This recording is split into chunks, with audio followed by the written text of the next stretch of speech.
Hey team, and welcome. I'm your host, Carrie, creator of Mother Life, your destination for all things real talk and parenting. This is the IRL group chat, where we talk about the wild balancing act of pursuing careers and passions while also doing our best to show up for our kids. Join me every week as I sit down with some badass parents in my closet and we talk about their careers, kids, and relationships and all of the weird shit that comes up when you're trying to balance the seemingly impossible.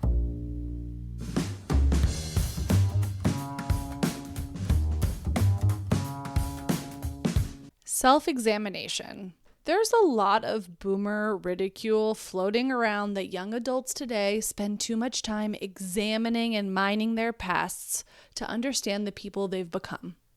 We're the therapy generation. I feel like most people in their 30s, 40s, and early 50s have someone in their lives who's ready to roll an eye at the mere mention of childhood hardship. Obviously, they don't like it because they feel judged about how things were done back in the day, choices they may have made. And well, the whole thing can just feel really heavy, and who wants to hang out with a heavy sad sack all the time? I get it, it's a lot. In the course of friendship and life, you often hear people's life stories, and if you're really listening, you might start to wonder, wait, your childhood sounds really fucked up. Are you okay?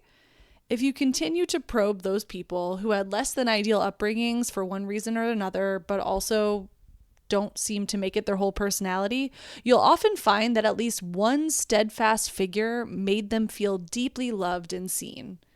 Their saving grace. And if that love is present enough, unwaveringly so, when these grown-ups tell their life stories, their retelling often isn't so bleak. It isn't a sad story. They're focusing on where the love was. I find that massively encouraging. That in every cliche sense of the word, if our kids feel our love and know it's there without judgment, then despite life taking the turns that it inevitably will, we will still be left with kids who remember the good stuff. Maybe even more than they remember the less than great stuff. This week's episode had me thinking a lot about the all-encompassing power of parental love. How much it can shine a light on the good, even if just off to the side in the shadows, things don't look so pretty. Add on a layer of laughter, and you've got the makings of one of the finest doormats home goods can offer. And perhaps the real secret to a fulfilling life. Live, laugh, love, baby. Kurt Braunohler is a great example of this phenomenon. How his mother's grounding, unwavering love was enough to almost make him not entirely clock that other aspects of his childhood were kind of fucked up. Bonus points for navigating all of that complexity through a love of jokes, because the only thing that makes self-examination less mopey is to make it funny. And he has done just that. Kurt is a prolific comedian, writer, actor, and co-host of the podcast That's Bananas. His stand-up has been featured on The Tonight Show, Late Night with Seth Meyers, Conan, The Late Late Show with James Corden. He's had supporting roles in movies like The Big Sick. He's been on more TV shows than I can mention here. And he's basically been a part of every iconic comedy institution at one point or another in his career. Enjoy this episode. I loved getting to know Kurt. And turns out, all you have to do is just love him. Enjoy. Hey, Kurt. Welcome to the closet. I'm literally in my closet.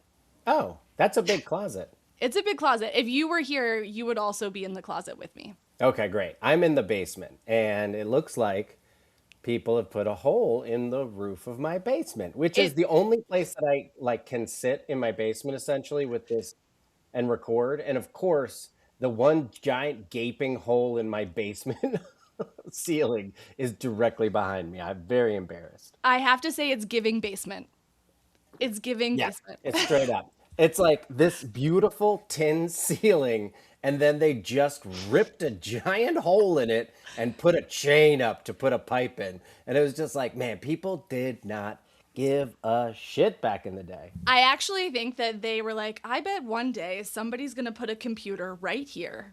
And so we should make sure that nobody forgets what's been done here today. Exactly. I'm so excited to do this with you. I'm always very interested in professionally funny people because I think people get funny for lots of reasons. Mm-hmm. And we're going to find out what your reason was. Probably. Maybe. Maybe. Or I'm one of those mysteries Do that you had a perfect childhood. do you feel like you're that guy? Do you feel like you're I the used to. enigma? I used to, but I used to totally feel that way. But the more I've talked about my childhood on stage, I'm like, oh yeah, I guess I see where it came from. Well, this is going to be unfair, and I've talked about this with other comedians we've had on the show, but in my mind, there's like buckets of kinds of comedians. There's Hmm. like your improvers Hmm. and your stand ups, and you're a little bit of a hybrid because you've done so many different types of comedy. Yeah, But I feel like the improvers often have more innocent childhoods than the stand up people. I feel like that's true. 100%, Good. 100%. Yes. So, which bucket are we going to put you in today? I think I'm going to be split down the middle. Okay, great. And You you'll know see what? why. That You'll tracks. see why.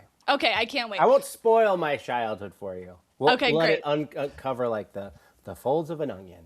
We'll let it unfold. Okay, great. So you're talking to us from New Jersey, and you also grew up in New Jersey. That's correct. Are you in the same New Jersey where you grew up right now? No, no, I am not. I grew up maybe like 10 minutes from the beach, and I definitely would like to be in a shore town in my future. That's where I feel most comfortable. I like being near the ocean, and all of the problems that brings with it. But so that will, I hope, will be my future. But no, I am not near there. I'm in an area that I would have hated as a child. North Jersey. I grew up in Central, and now I'm in North Jersey. And I always thought of North Jersey as a big load of bullshit. And they actually had friends come and visit me who all grew up with me. And he didn't. My friend didn't even. I don't even think he knew he was saying it. But he was like driving around, and we're looking at stuff, and he's just like, "Yeah, North Jersey sucks, though."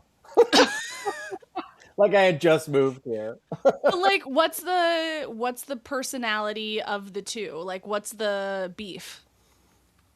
In my opinion, as someone from Central New Jersey, like, first off, North Jersey doesn't think there's a Central New Jersey. North Jersey doesn't even admit that we exist as like a part of New Jersey. They're just like, there's North Jersey and there's South Jersey.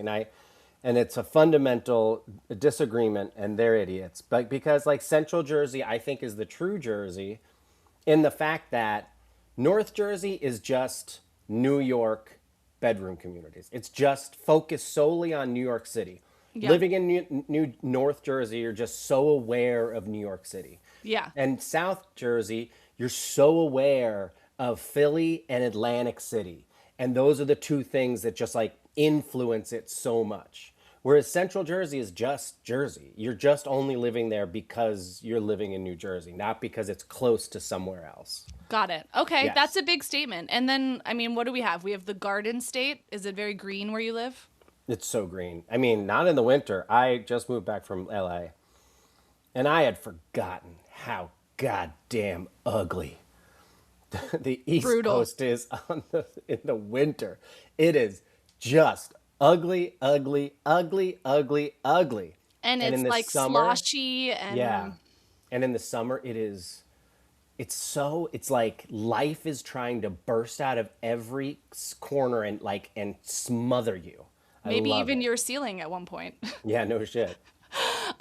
We did the reverse. We moved here from New York like 4.5 years ago. And I'm like, at the time, our son was one. And our first winter here, I was like, I don't have to cover you in multiple layers of Yeah. shit to go literally anywhere. Like, And this is crazy. I can just walk out of my house right now. yep, it's a delight. It's a delight. LA winters are, I miss them so much. Um, I miss them so much. We wouldn't, but it's also on fire all the other times. So yeah, You you know, get there's a real it's trade back and off. forth. It's back and forth. Yeah, it's very fiery and expensive and Yeah. a whole bunch of other things. Okay, so, and you grew up, is this Asbury Park that you're talking about? Yeah, Asbury Park and across the tracks Neptune as well. Okay. Because Asbury Park, like, I feel like has a reputation of being like a little bougie, a little, no? I mean, no. I okay. So what you have to understand is Asbury Park has had a renaissance in the last, I would say, 15 years, 10 years, And 10, we can thank 15 the game years. for that, correct? Yes, we can, 100%. Um, it was really decimated. It was decimated in the 70s when I moved there. I moved there in 1978 and lived there, I think, until like 1980 when I moved to Neptune. But back then it was just, there was no businesses there except there was recording studios. It is the birthplace of rock and roll music in New Jersey, and it like music is what kind of like drives it, and it's such a very unique like town in because all the other beach communities in New Jersey are just it's just money, money, money, money, money, money, money, money. It used to be Yeah. different, but now it's all that. And Asbury is trying, like developers are trying so hard to get to like change it into another one of these shore towns, but it still does kind of hold on to that grittiness and that music history, especially Sort of by because artsy vibe. yes, there's like a casino that's falling apart and breaking down into the ocean, and then on the other side there's a convention hall that has like two separate beautiful theaters in it that are both completely falling apart. And so Charming. it's very charming and beautiful. But I love And it. what were your parents? Were your parents together when you were growing up? No, no, no, no, no. So I was You're born like, in no, absolutely Michigan. not. No. No, no Okay. way. I was born in Michigan, and then my parents got divorced when I was 2, and so then my Same. mom. High Oh wow, five. look at that! Nice work. My mom moved back to Asbury, where she was from. Okay. So you're spending most of your time with her, it sounds like. 100%. It's just me and my mom. I would see my dad like a handful of times a year. We're already uncovering your layers. Okay. So you and your mom, do you have any siblings? Not with my mom. Well, okay, complicated. So I have 7 siblings through my dad, but they're all Okay. half. Got it. My mom had a secret kid when she was in high school that I didn't find out about until like I was in my 30s. Wow. And so I guess I have 8. I have 8 half siblings out in the world. One has deceased. Wow. And so that is the complication. So like I was raised by my mom, and my mom was just by far like she was a pediatric nurse. She understood kids very well, and she was just like unconditional love was her whole deal. That was her whole deal.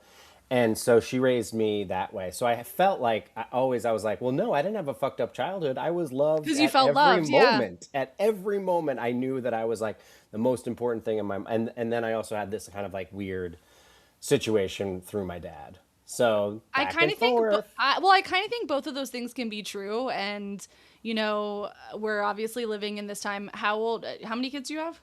I have 2, 2. And how old are they? 6 and 9. 6 and 9. Okay. So you're a little ahead of me. I have 2, but 2.5 and 5.5. Yeah.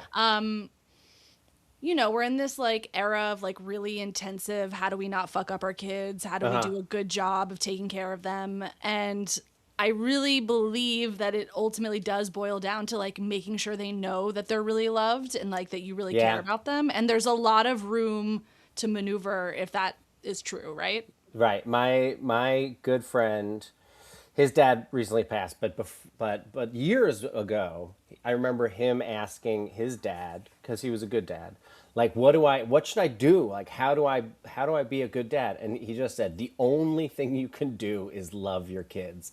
That's it. And he's like, is it? And like we used to make fun of it, just like that's it. That's all we could do. Sounds like a guy who didn't do much. You know what I mean? Yeah. But I think it is true actually. I love that. Well, ultimately, like the love part sort of trumps all of the other fucked up stuff if it's strong enough. Yeah. Okay, so you identify then as an only child, I imagine. I do. I think I do. Only child, single mom. We've had some other only child, single mom combos on the pod, and I always like to ask people, I'm obsessed with birth order. Like everybody has their thing. I live in LA, everyone wants to know what your sign is, but I'm like, Yeah. what's your birth order? Do you identify at all as being an only child? I used to, definitely, I think. What do you think it means? Like, what's the stereotype for you? I feel like everybody has a different interpretation of what that means. I think, I think an only child for me means that you're very used to being the center of attention, and you're very comfortable with that. You're probably a little weird because you just didn't have anybody to beat the shit out of you over and over and over again until you like adhered to social norms. You're not as weird as homeschool kids, but but you still are like you're unique. You have some strange opinions, which I think is fantastic and wonderful. But I never really got it until I had two kids because my wife was an only child and she was I like, was gonna ask. definitively, we need to have more than one because I always wanted like a sibling and I never had one and I felt lonely a lot. And I never felt the need to have another one, but maybe because I had so many, I had some and I was just like, yeah, I see them. They're great. But like, it wasn't the same. Yeah. But that loneliness, I do recall. I recall just not liking sunsets because it was like a very lonely time.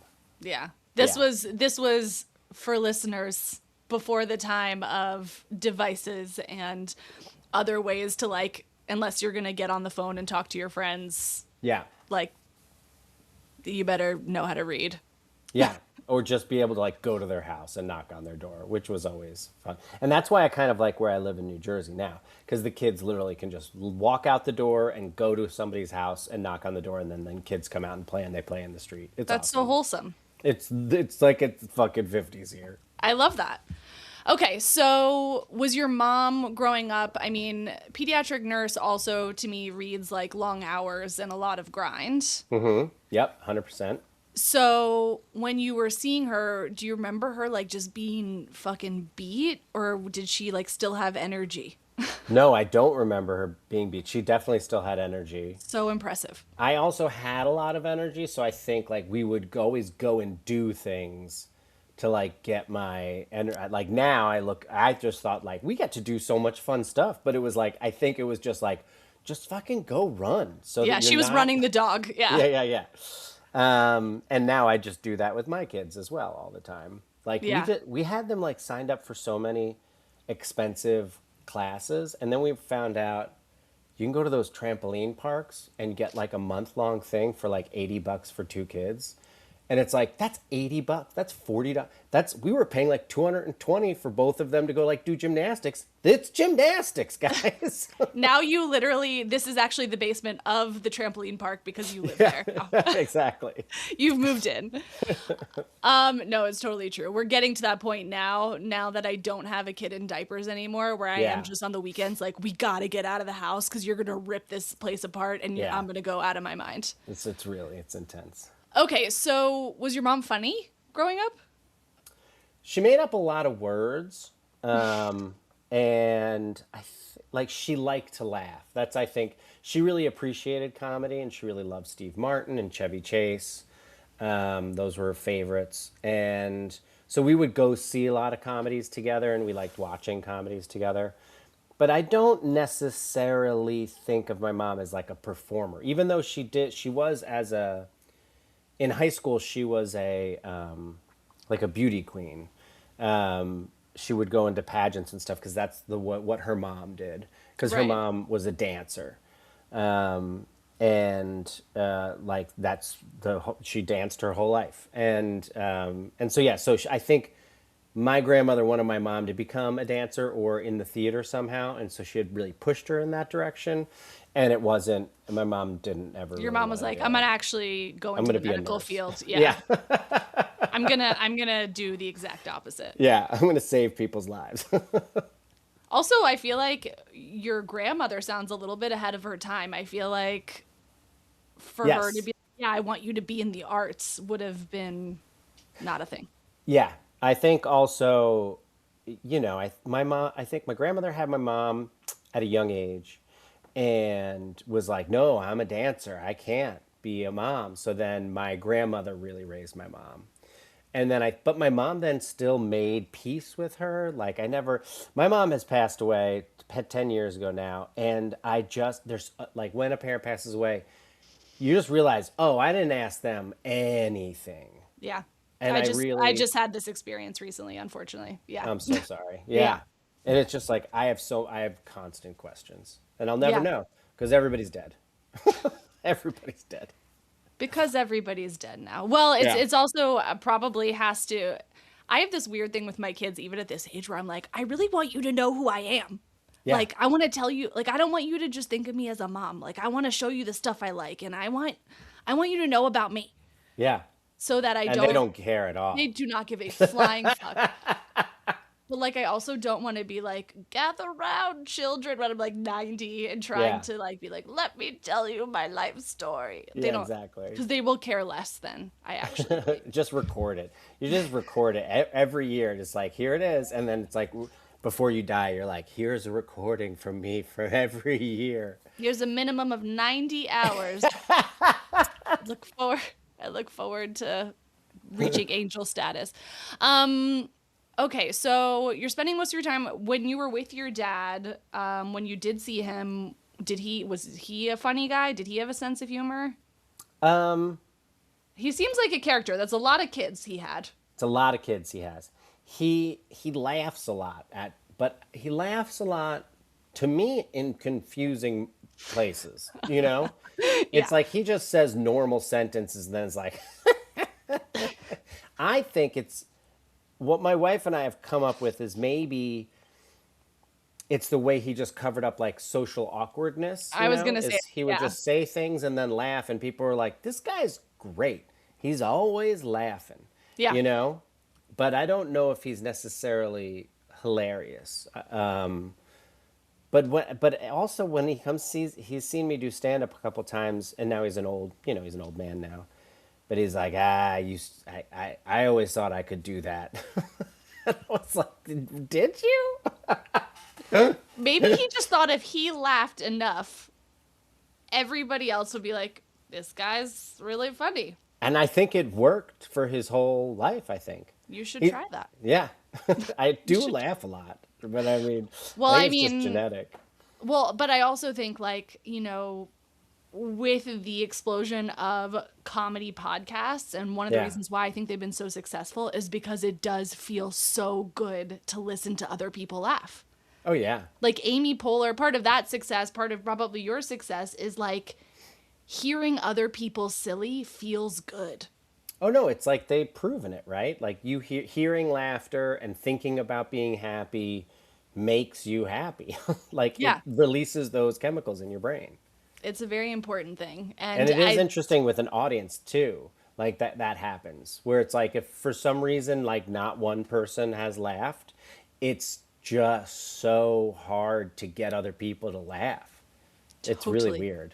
When I in college I interned at the Daily Show, and part of like you do a rotation around all the different departments, and when you were working in audience, part of your job was to make sure that the audience knew that they needed to laugh out loud, Oh, right. Yeah. because so much of They're it is watching like they're you're watching it just on TV. you're just like quietly laughing to yourself. It's like, no, we need to hear you laugh because that's actually really important to the success of the show. Yeah.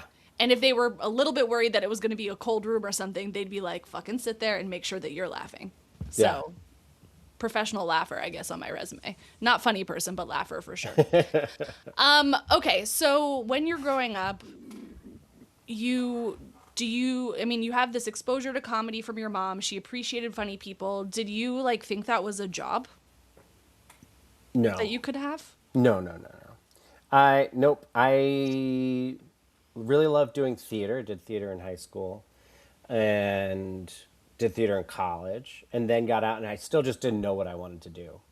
Moved to New York, worked at a TV production company for a little while and still didn't know what I wanted to do. And it wasn't until I first took an improv class at the UCB in like 1999 that I was like, oh, I want to do this.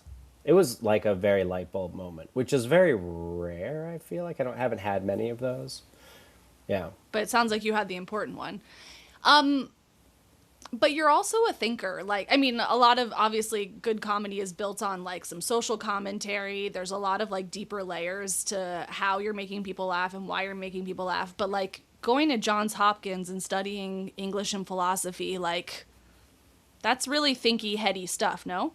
Yeah, I wanted to be a professor. I do think I do think one of my main skills is teaching.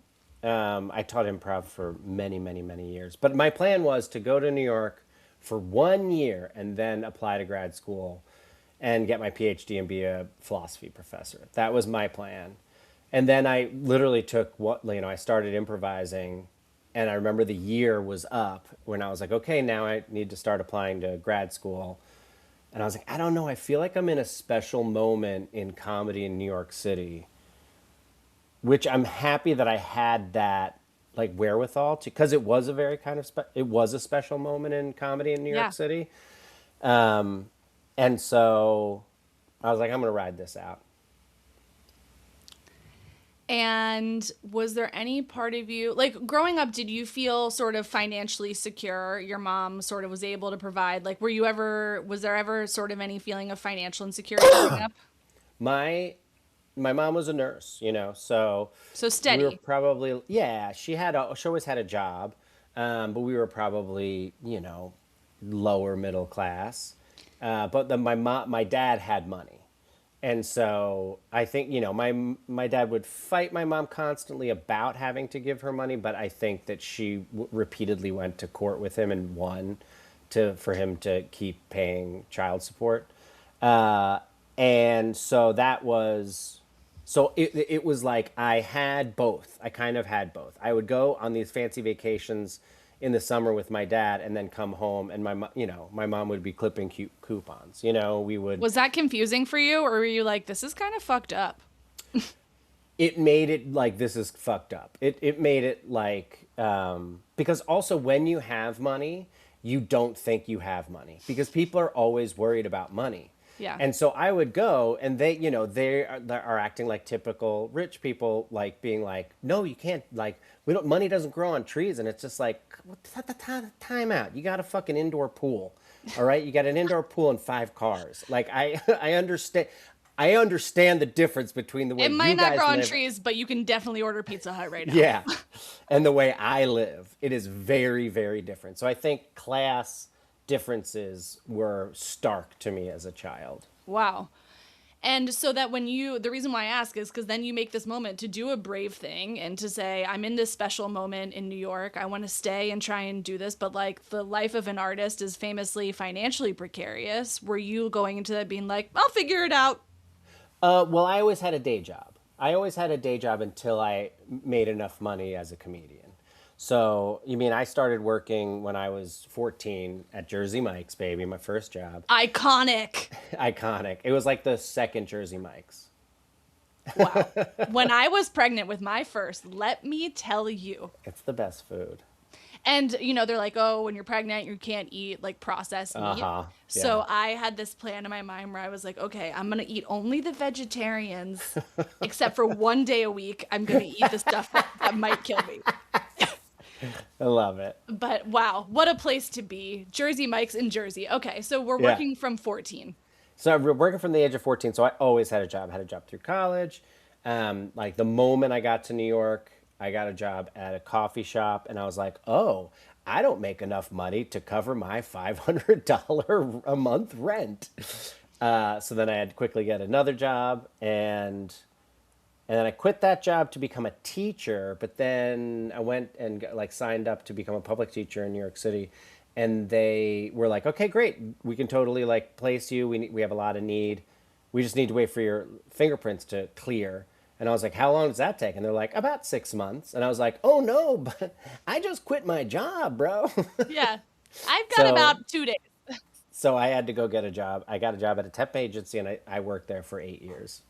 Which is good for like auditions, flexibility, being able to show up to stuff, right? I was an in-house tech guy at a temp agency. So I wasn't being like temped You out. weren't being temped out. Right. I That fixed the was confusing, computers Kurt. for the people. Are Yeah. you good at technology still? Not really. I didn't know anything about computers. I It's had just, taught I had taught myself like basic HTML yeah. at my first job because I wanted to make essentially what became like Tumblr. So I wanted to make a blog where I could just like write and it could be up there and people could read it. And that back then, whatever, in 1999, you had to like tippity tap type and type all the code out yourself to do it. And so then I had that on my resume, and I met with this woman to like just get some temp work until I could teach. And Oh. she was like, "Oh, you know HTML? Do you want to come make the website for this company?" And I was like, "Yes." And I just faked my way through the entire job for 8 years. I would Yahoo the answers because I Google was about didn't to say you exist couldn't yet. even Google that shit yet. No, I would Yahoo the answers. The people would ask a question, I'd be like, let me look into that for you." Okay, very precocious, Kurt. And so through this timeline, you're getting more entrenched in the UCB world. You are sort of like working with this iconic cast of characters. You've all gone on to do cool and interesting things, I feel like, from that time, right? Oh yeah, I think so.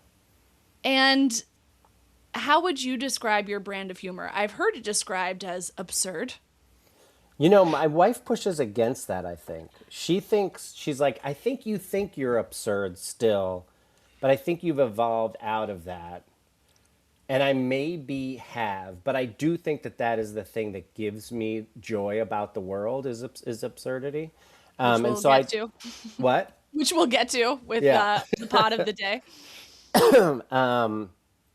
But I did also think, oh, I don't know when this was, probably 2012. I was like, I need to come up with like a reason for existence for myself as a comedian.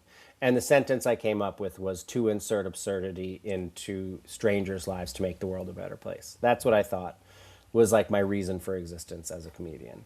I And so love I that. still try to hold on to that.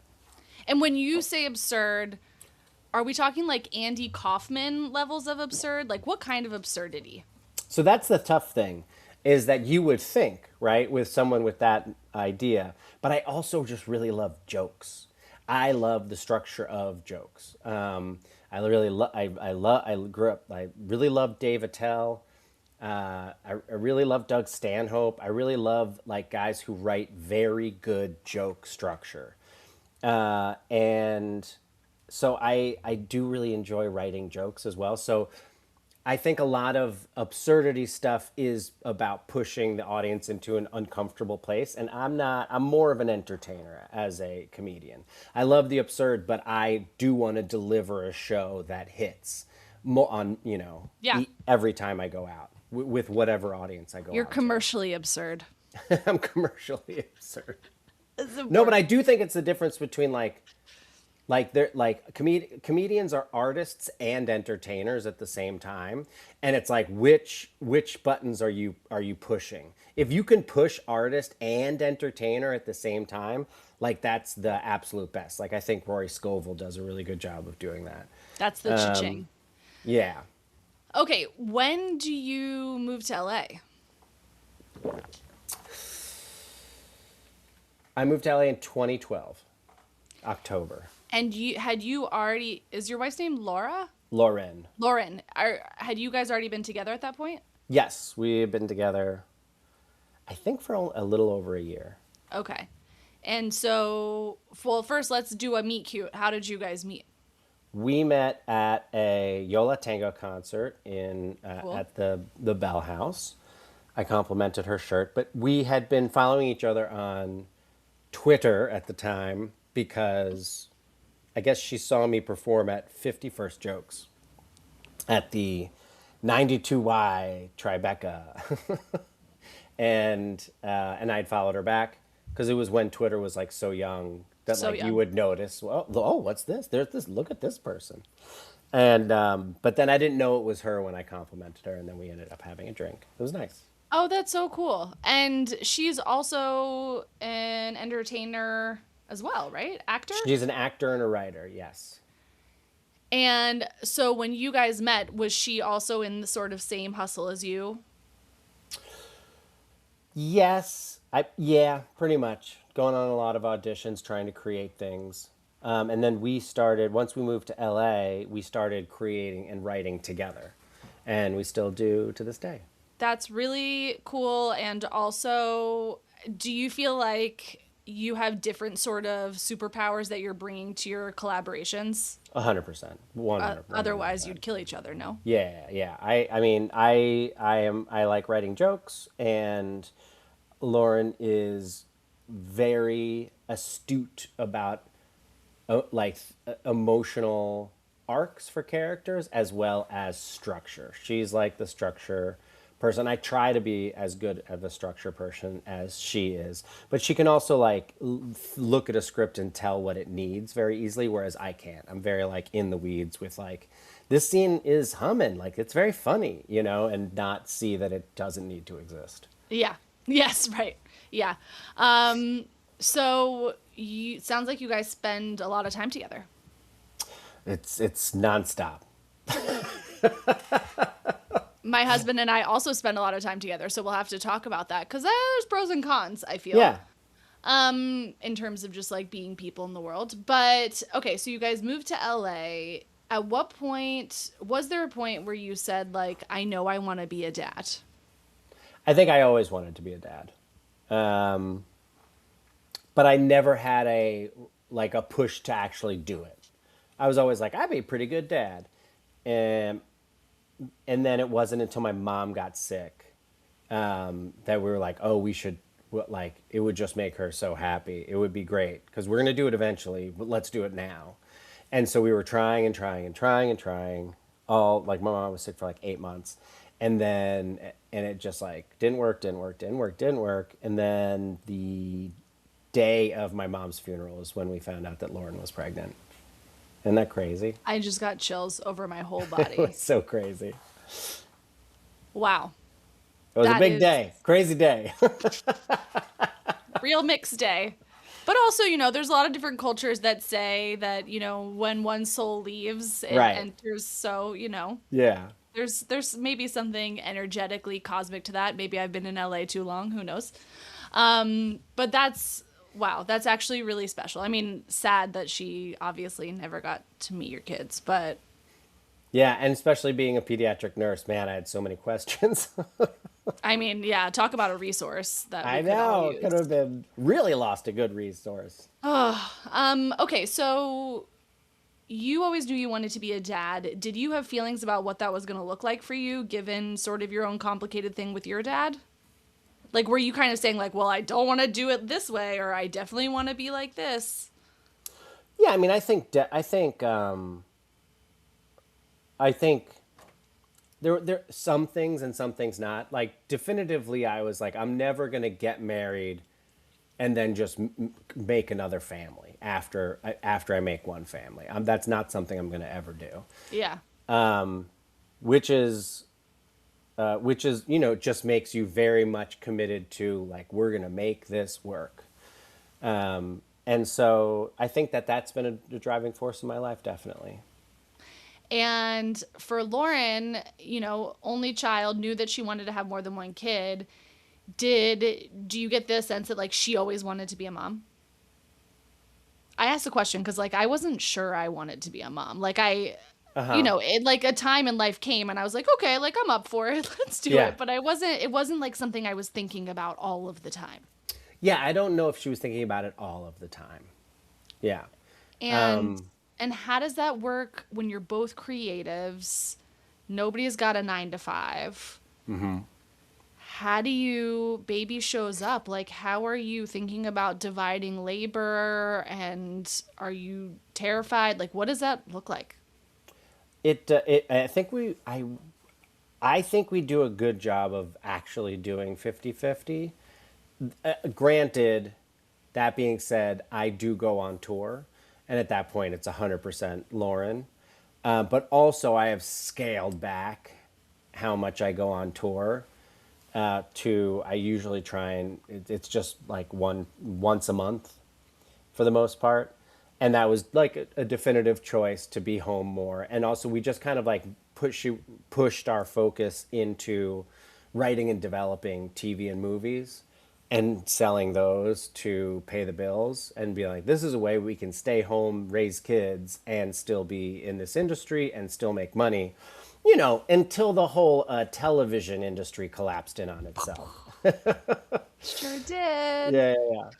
Um, Now, what does 50-50 look like to you? Like, are you guys having structured conversations like, these are the things that I'm in charge of, these are the things you're in charge of, or is it everybody's pitching in based on Everybody what? pitching in all the time.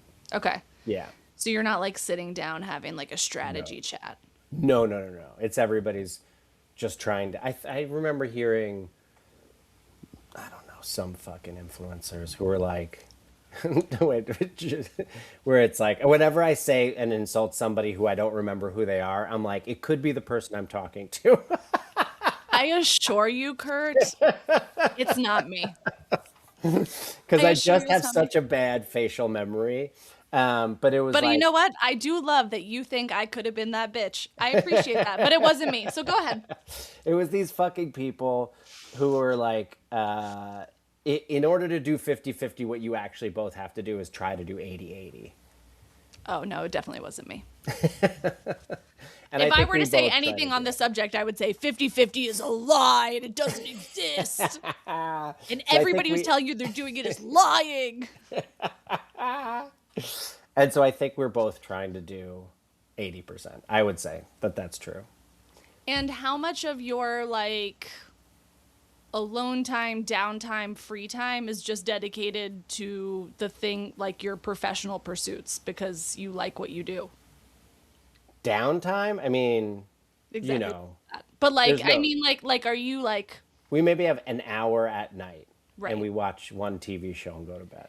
There's no like pursuing of hobbies. There's because I feel like when you're a creative, there's especially there's no boundaries really in No, terms there's no boundaries. And I feel like it goes like, it goes in big waves, especially with things like I have two passions outside of comedy and family, and that is surfing and camping. And I will just let you know that I went surfing once last year, and I haven't gone camping in 3 fucking years. So that's where we get to do things that we like to do. So now, in the context of all of this, you guys are doing 80%. Everybody's doing 80%. You're figuring out how to do work in a way that allows you to be present for your kids. When in this timeline, the podcast, does it arrive around the time you have your second? Yes, 100%. It I just remember Scotty said 2020. pandemic. Yeah. Yeah, it started in 2020.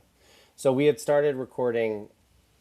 No, I think our first like record was in like January of 2020, and then it came out April of 2020. Great And timing that you so did not know was going to be great timing. Actually, yeah, great timing. and my second child was born September of 2019. Okay. So, what was the genesis for That's Bananas? I mean, it's such a simple, fun concept. Thank you. It is so it's strange news and storytelling. So it's just like we try and hit 4 strange news stories per hour, and then those are usually just jumping off points for that remind us of stories in our lives. But it was based on a pilot that Scotty and I had done that I hosted and he ran for Comedy Central back in I think 2013, and it was like a strange news daily show. That was like the pitch for it. And it was awesome. It was the coolest thing. It should have been a show, and I feel like they fucked up. They Ken Alterman, who was the head of Comedy Central at the time, just said he thought it was a little too small, and he asked us to make like the fourth act the whole show, and so we got to make another pilot where we made the fourth act the whole show, and that wasn't a good idea. That didn't. What? You mean an executive had a bad idea for something? That never happens.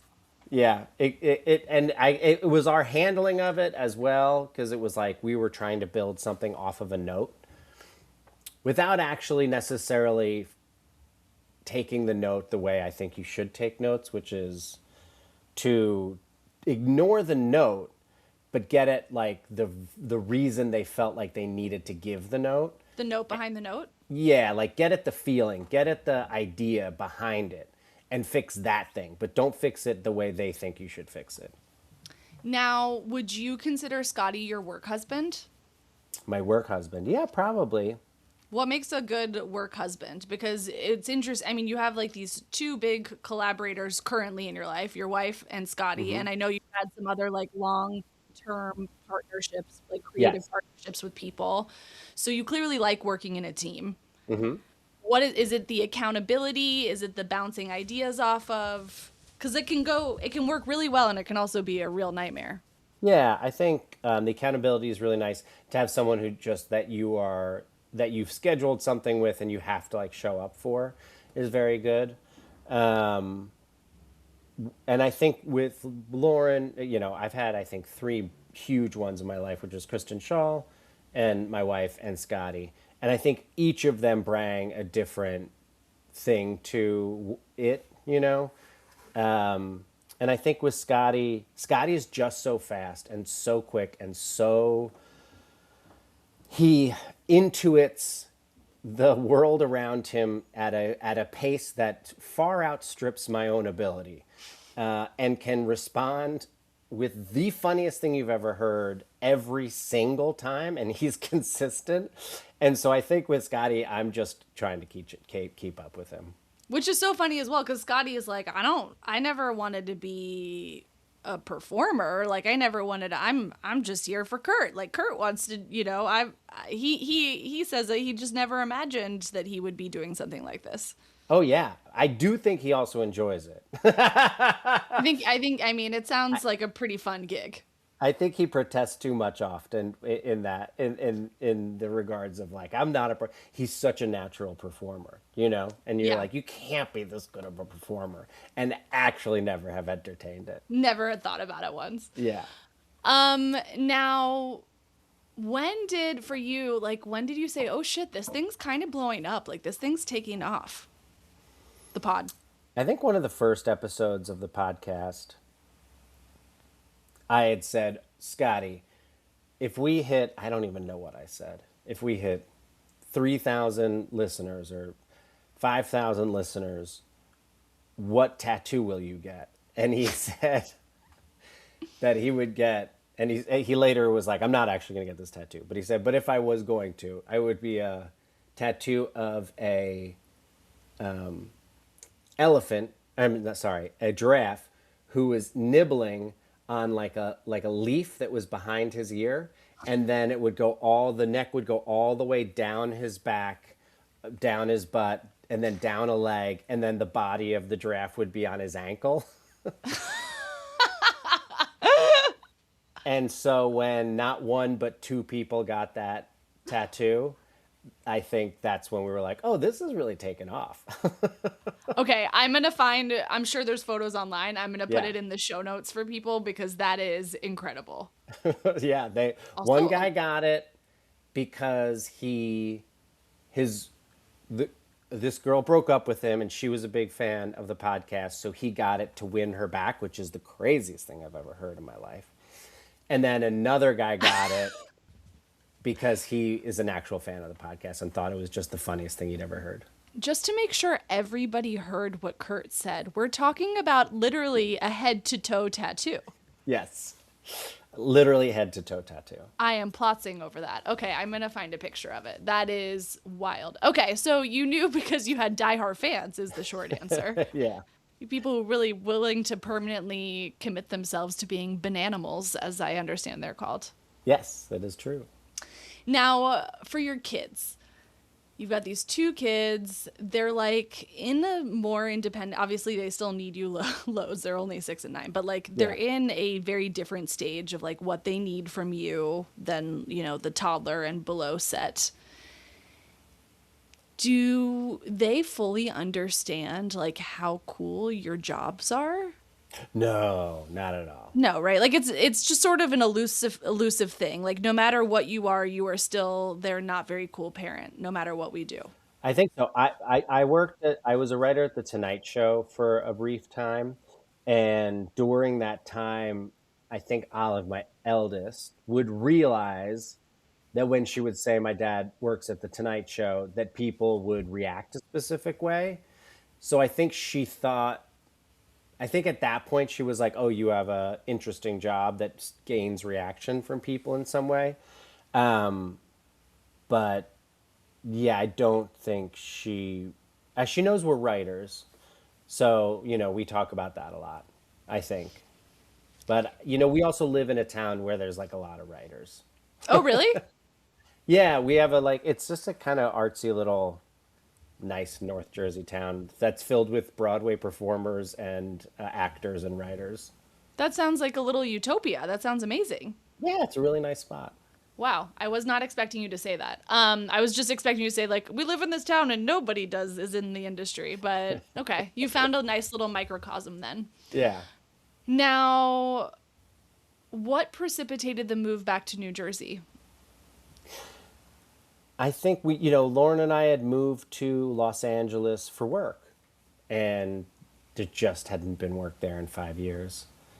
And I also think that there's a way to be in the LA public school system that you can get an excellent, excellent education, but it requires an enormous amount of parental work. That's very well said. Yes, And I I agree think with that. that for 3 years, both of us, Lauren more really, like her life revolved around just trying to like make sure that the kids were like okay Yeah. in school. And I think that, so we were like looking ahead and thinking like just worried about high school and how that would go down and everything. And then the fires I think really scared us as well. So it was like lack of work there, having being worried about, because so much for public school is dependent upon lotteries in Los Angeles. And we're like, that just is very stressful. And then the fires, and then we're like, I think we got to go east. Because if we're going to move ever, we should move now before the kids are too old. And so we just pulled the trigger. And, they say death, divorce, and moving are like the three most stressful things that can happen to a relationship. Was the move really, was that a intense thing for you guys, or were you just both doing your 80% and it was kind of fine? No, I think it's like, it's the most significant change. It's like, yeah, there's like It's dramatic. my mom died 10 years ago, and then we moved across country. And they're both as similarly as like life shaking and altering. And neither of us have recovered from the change yet. Like it How long takes. have you been there now? We've been here for 1 year. Okay, so you're still, yeah. Yeah, and I think my brother's wife, my brother's a diplomat, and they move, every 3 years or so, and she always says it takes 2 years for you to find your people, and so it is like a full 2 years of feeling unmoored in some way. Yeah. And Yeah. meanwhile, your kids are probably just like, here we are. Yeah, We're they're here now. totally set. For the first 6 months, Olive would talk about Los Angeles a lot. And then I think we went back for spring break, and we just realized like, oh, we have like two homes. Like, God, we love Los Angeles so much, and we miss all of our friends who are there, and really just love being there. Um, but I think that helped Olive kind of have closure with it because she doesn't talk about LA anymore. Interesting. Like she knows it's still here. It didn't disappear. It's still Correct. here. She can come back sometimes and Yes. like that's fine. It's not like she's grieving a loss cuz she got reminded that it didn't disappear. She just left it. Yeah, exactly. Wow.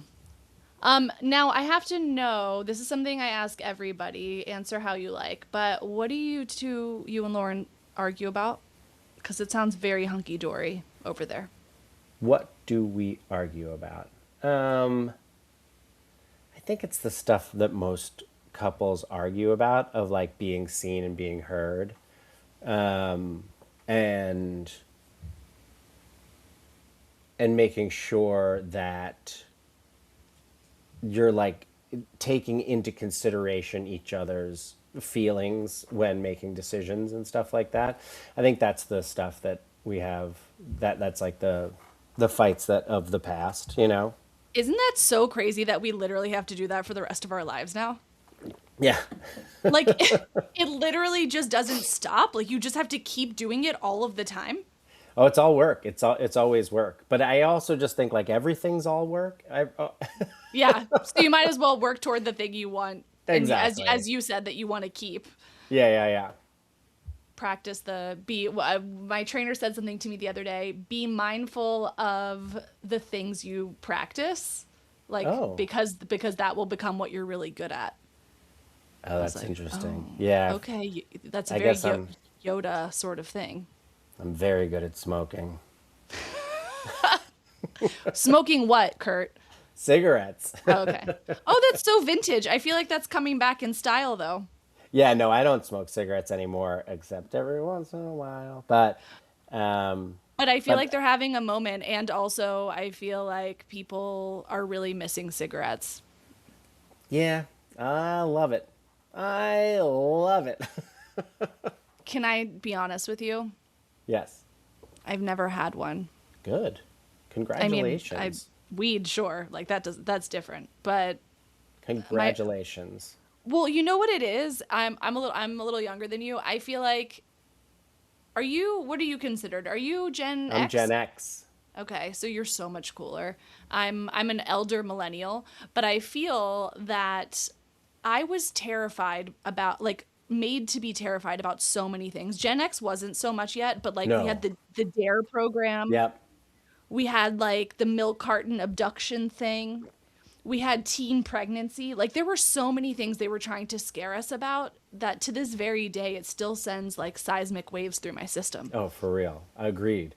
Well, I was old enough that like the dare thing was like, this is funny. It's like you can't get me. And for Olive, who's 9, is I mean, that's like I feel like that's when girls start to get shitty. Yeah, I mean, we're just trying to, do everything we can to like,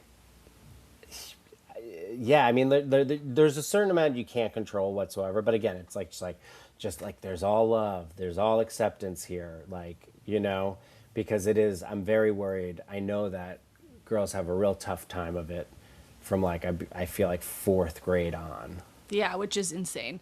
Yeah. Okay, this is my last question for you. And then I'm going to let you go live your life in your luxurious basement. Thank you. You said that one of the things that you feel like you benefited from being an only child is that you were able to like be really silly and be a little bit off kilter in sort of how you thought about things and did things. Is there anything that you guys are able to manage to do to sort of preserve that environment for your kids, even though it's a totally different time and a totally different family setup? Oh, 100%. I mean, and it's nothing we're doing. It's just what they are. It's just genetic. Absurdity is genetic. It is what other like they're like Olive is a real unique peanut, and there's and I just don't. I'm like I think my job as a parent is to just make sure that that's protected as much as I possibly can because the world is going to try and destroy it. But I want to make sure that she sees that it's be an example of the silliness and absurdity and specificity and uniqueness and weirdness that it is okay to be. How lucky is she that this is the house she gets to grow up in? Kurt, it was so nice getting to know you and to hear about your journey. And it is true. I mean, like, it sounds like there's some complexity there, but you were totally right. You are down the middle. Yeah. I think the being loved and feeling loved really is the, like, main character energy of your story. Oh, thank you. And I do have a lot of love to give. And that's only because you get it as a young person. I feel like that's all kind of ingrained in you. But also, I hope that someone has done this with you because you're an excellent interviewer and you're very Thanks, Kurt. attentive and you have all of your questions flow from one to the next and they make sense. And so I hope that someone has done this for you and that there's an Thank you. episode that people can listen to that's yours. You found your calling.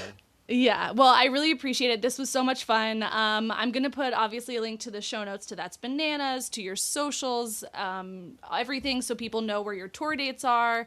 I'm going to follow up with you and ask you about what do you guys eat in your house for dinner. That's something that we like to share. I really appreciate you taking the time. I had such a good time.